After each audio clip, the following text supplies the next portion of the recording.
So guys welcome to my channel pgoenglish education.com। তো আজকে আমি ক্লাস 11-এর সমষ্টি ধারণা সেমিস্টার 2 পার্ট 3 ভিডিও। তো আজকে আমরা আগের দিন যেটা পড়েছিলাম সমষ্টিতির মূলনীতি, আজকে সেটা হবে অভিকর্যের বিচ্যুতি। তো গ্র্যাভিটি অ্যানোমালি, তো গ্র্যাভিটি অ্যানোমালিটা দিয়ে আমি তোমাদেরকে বুঝাবো। তো এই কনসেপ্টটা নিয়ে আজ আমি অভিকর্যের বিচ্যুতিটা শুরু করি। তো যারা আমাদের কোর্স নিয়ে ভাবছো তারা কোর্স নিতে পারো, তো কোনো অসুবিধা হবে না। আমাদের কোর্সে কোনো নেই, কি বলবো, যে আমার সঙ্গে যোগাযোগ করো এবং তাড়াতাড়ি কোর্স নেওয়ার চেষ্টা করো, তাহলে আমরা আরও ভালোভাবে বুঝতে পারবো।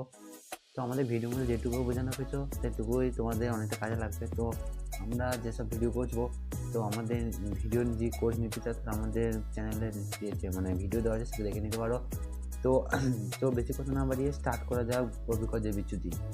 অভিকর্যের বিচ্যুতিতে কি বলা হয়েছে, অভিকর্যের বিচ্যুতি যে ভূপৃষ্ঠের ওপর প্রতিটি জায়গায় একটি নির্দিষ্ট পরিমাণ অভিকর্যের ঢাল থেকে, অর্থাৎ পৃথিবীর যে মাধ্যাকর্ষণ শক্তি তাদের বিভিন্ন পরিমাণে পৃথিবীর কেন্দ্রের দিকে টানে।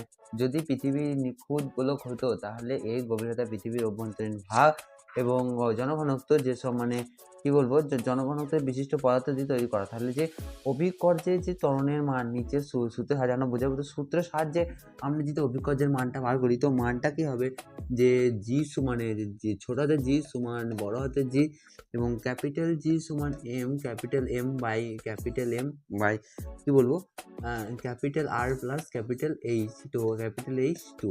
তো আমরা এখানের মধ্যে পেয়েছি যে তোমাদের কি বলবো যে এখানে আমরা যেমন জি অভিকর্য ত্বরণ। তো ছোট হাতের যে জিটা সেটা হচ্ছে স্মল জি, সেটা হচ্ছে তোমার অভিকর্য ত্বরণ। ঠিক আছে। তো অভিকর্ষণ ত্বরণটা কি?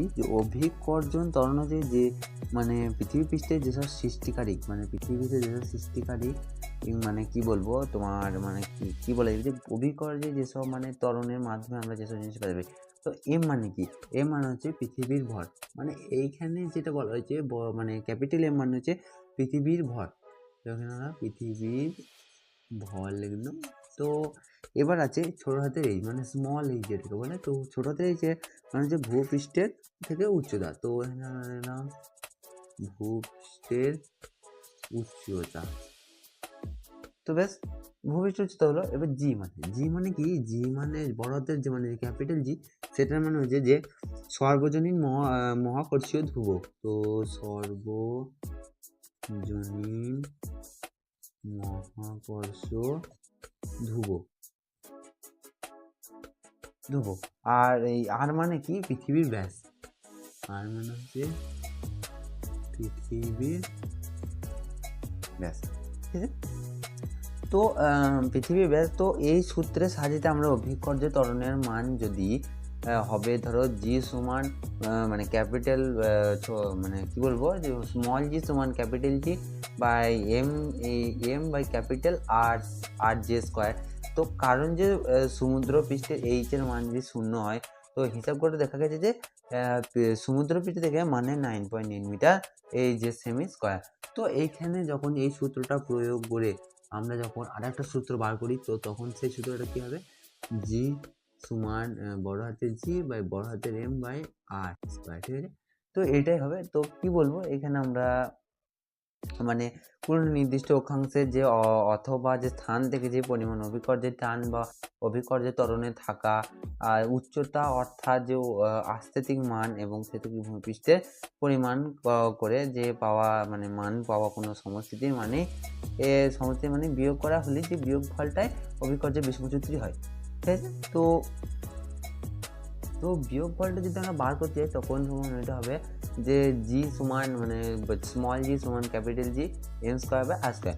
তো এইখানে আমরা যে কোনো তারপরে হচ্ছে অভিকর্যে যে ধ্রুবকের মান, যদি অভিকর্যে ধ্রুবকের এবং ধনাত্মক এবং ঋণাত্মক 2 হয়, তো পরে পদার্থ ঘনত্বের পরে এই মান অনেকটাই নির্ভরশীল এবং ভূগোলকে যে কোনো স্থানে অভিকর্য শক্তি যে অবস্থানে অক্ষাংশের কনিষ্ঠতার সাথে নিরূপণ করা হয়। এই পরিষদে শক্তির সাথে যে স্থান নিবদ্ধ এবং অভিকর্য শক্তি পদার্থের যে বিভিন্ন কারণ হয়, সেই কারণের বৈষম্য প্রকৃত ও তাদের দ্বারা কি বলবো অবস্থানগত অভিকর্য পার্থক্য মাত্র। তো অর্থাৎ যদি আমরা অভিকর্যের বিচ্যুতি হই, তো অভিকর্যের বিচ্যুতি মান কত? অভিকর্য বিচ্যুতি, অভিকর্যের বিচ্যুতি মান কত? অভিকর্যের বিচ্যুতি মান হচ্ছে জি মাইনাস ওয়াই। তো আমরা এই সূত্রটার সাহায্যে আমরা যে কোনো মানে জি মানে কি, জি মানে হচ্ছে সমীকৃত অভিকর্য তরঙ্গ। আমরা এখানে লিখছি, তো জি সমান হচ্ছে অভিকর্য তরঙ্গ, অভিকর্য তরঙ্গ, এটা কি সমীকৃত। আর ওয়াই মানে হচ্ছে কি, ওয়াই মানে হচ্ছে তোমার কি বলবো যে প্রত্যাশিত অভিকর্য ত্বরণ, প্রত্যাশিত অভিকর্ষণ ত্বরণ, ঠিক আছে। তো আমরা এটাই বলতে পারি, তো অভিকর্যের বিচ্যুতির মূল দুটি কারণ যে সংঘটিত হয়, যথা এক নম্বরে যে শিলাস্তরের মাধ্যমে সমস্থিতি, যেসব মানে যেসব ভারসাম্য ও না থাকলে যে কিছুটা তারপরে উপরে উঠে কিংবা কিছুটা নিচে নেমে যায় এবং এটি নিচে ভারসাম্যতে পৌঁছে যায়।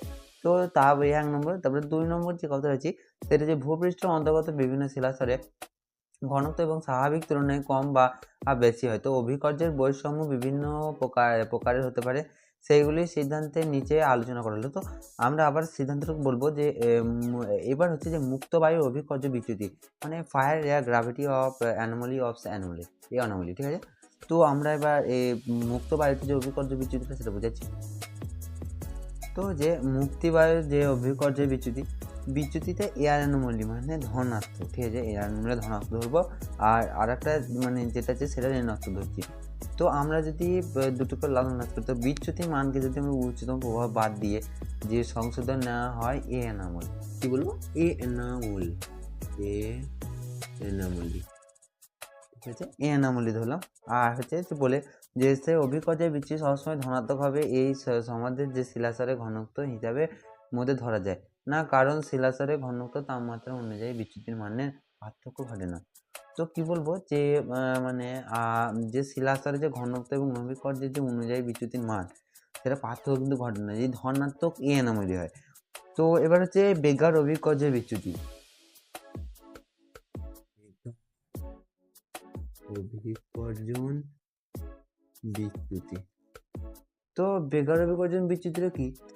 বেগার অভিকর্ষণ বিচ্যুতিটা যে মানে যে bounding Bouguer gravity anomalies and B anomaly, যেটা হচ্ছে সমুদ্র তল থেকে যে উচ্চতা ও ঘনত্ব মানে যন্ত্রে যে উচ্চতাজনিত অভিকর্ষের বিচ্যুতি এবং সামগ্রিক অভিকর্ষের বিচ্যুতি থেকে বাদ দিলে যে মানটি পাওয়া যায় তাকে বলে বেগার অভিকর্ষ বিচ্যুতি। তার মানে যে সিডি ওলিয়ার্স 1981, মানে সিডি ওলিয়ার্স এর প্রথম নামকরণ করেছিল, সিডি ওলিয়ার, তো সিডি ওলিয়ার এর প্রথম নামকরণ করেছিল তো কত সালে? 1981 সালে, ঠিক আছে। তো 1981 সালে প্রথম তিনি টোটাল গ্র্যাভিটি অ্যানোমালি এবং 11 MSL এর ইনস্ট্রুমেন্টের হাইট এবং বাউন্সিন অ্যানোমালিটা বিক্ষেপ করেছিলেন। তো এটা কি মানে কি বলবো যে টোটাল গ্র্যাভিটি মানে এখানে লিখে দেখো, টোটাল গ্র্যাভিটি যে MSLটা, ঠিক আছে, সেটা তিনি এখানে মানে প্রমাণ করেছিলেন।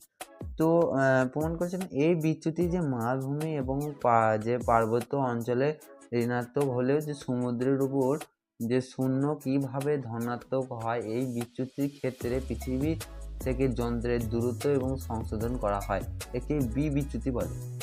কি বললাম যে যখন বিচ্যুতির মালভূমি যখন পার্বত্য অঞ্চলে ঋণাত্মক হয় তো হলে সে সমুদ্রের উপর শূন্য কিংবা ধনাত্মক হয়, এই বিচ্যুতি পৃথিবীর যন্ত্রের সাহায্যে আমরা হিসেবে বি বিচ্যুতি বলি, ঠিক আছে।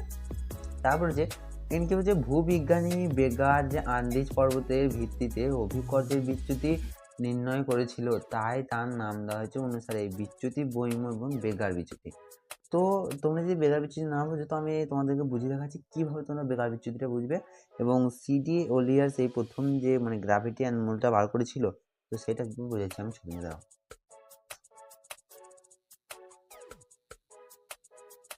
তো তোমরা ধনাত্মক বৈষম্য একটা আনবো, গ্র্যাভিটি আনবো, আর এটা হচ্ছে ঋণাত্মক মানে গ্র্যাভিটির বৈষম্য আনবো। তো আমরা প্রথমে ঋণাত্মক গ্র্যাভিটি বৈষম্যটা, তো প্রথমে আমরা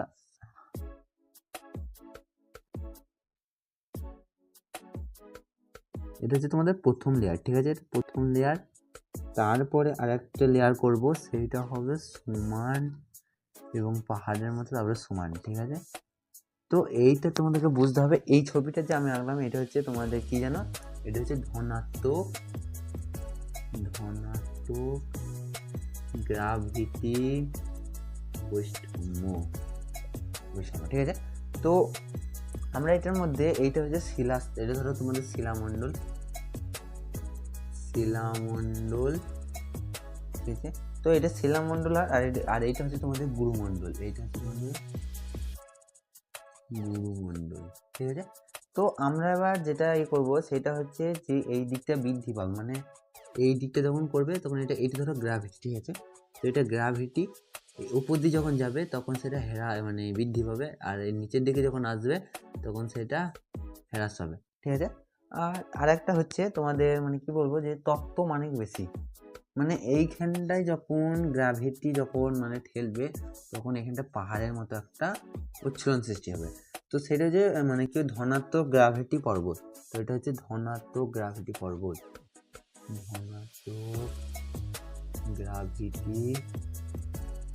ঠিক আছে, তো ধনাত্মক গ্র্যাভিটি পর্বত হচ্ছে তাহলে প্রকৃত মান কম, এই দিকটা যখন আসে তখন এটা প্রকৃত মান কম হয়।